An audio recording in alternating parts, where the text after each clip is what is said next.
Well, hello YouTube buds. I hope you're doing well. It's been a long while since I made a video, so I thought I'd just better get at it and show you my newest completed painting of a rabbit. So let's take a look. Just to take a quick peek, and I will show you first to talk about this rabbit, the original photo I got the image from, the reference photo. So let's go to my computer to see that.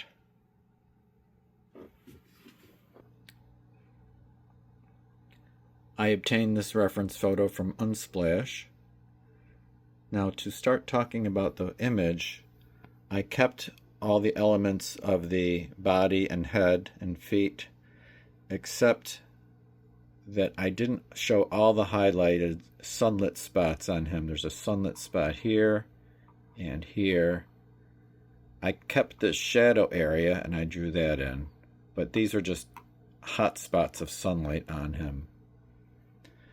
And with the feet in my drawing of it, I made the toes a little bit more defined, showing them right here. The hair is kind of covering up with one toe meets another, and I slightly changed that. You'll see that on my other photo when I show you my painting image. I didn't include a shadowy area here. I kept him evenly lit across the body. Though you can see a change of color here between this section and this section. I kept that slightly. I just made it very subtle. A different change in the colors of the fur here and here. Probably mainly due to sunlight or shadow areas going on. I kept the whiskers here, but I drew them in lightly first and did my dark background around the whiskers so that they would still show up. And what I did for the background is I kept this darkish color. I just used a brown, very dark brown. I kept that dark color throughout, so it's like he's standing on dirt in a way, or mulch. It's what the background is. That's kind of what this is too. He's just standing on dirt, probably under a bush. It looks like someone may have kind of propped up, saw him underneath that bush or something and snapped a photo of him, and he was frozen still with fear, I guess. Like bunnies do freeze. They just freeze up when they see you and they don't move. And I'm guessing that's what they did.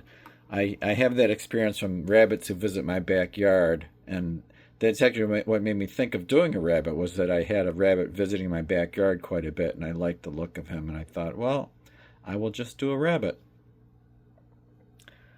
And he's got a pinkish nose and pink ears. I kept that color. All right, let's go back to the painting. Now, to finish up the discussion of the rabbit, we'll talk about this painting part a little bit. This is the Van Dyke brown I used on the whole background.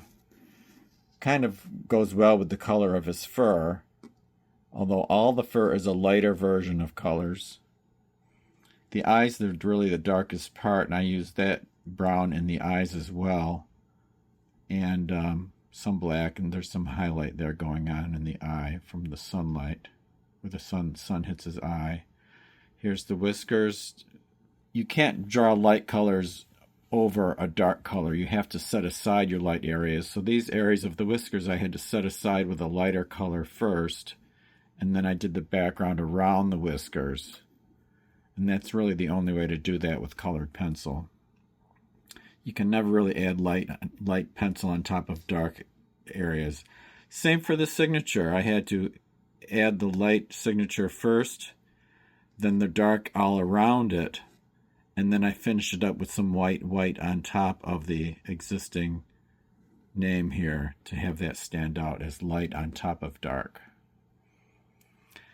The eye is always an important part of a portrait of an animal, so that has some nice detail on it that highlights the importance. The people are really drawn to the eye of the animals. And there's the pinkish ear. There's a color called flesh that is like a good pink. It's not good for flesh, but it is good for pink. And so, because it's way too pink for a flesh tone. and I use that here, and some white on top of it. Very light application of it here, and then white on top. So that's it. Just a quick peek to see what I've been working on, and then I finally finished something. I've been taking longer to do drawings. I'm doing other house life errands in between things that are going on with the artwork. So I am slowly plugging away at the artwork, but it is a rather slow process for me. Finally got one done. Thought I would show you that and catch you up a bit. I have no idea what I'm going to do for the next one. I haven't thought about that yet. This is the main way in which I spend my retirement time, so just need to keep plugging away at this hobby and this business and keep it going. All right, you take care, and I will see you in the next one. All right, bye.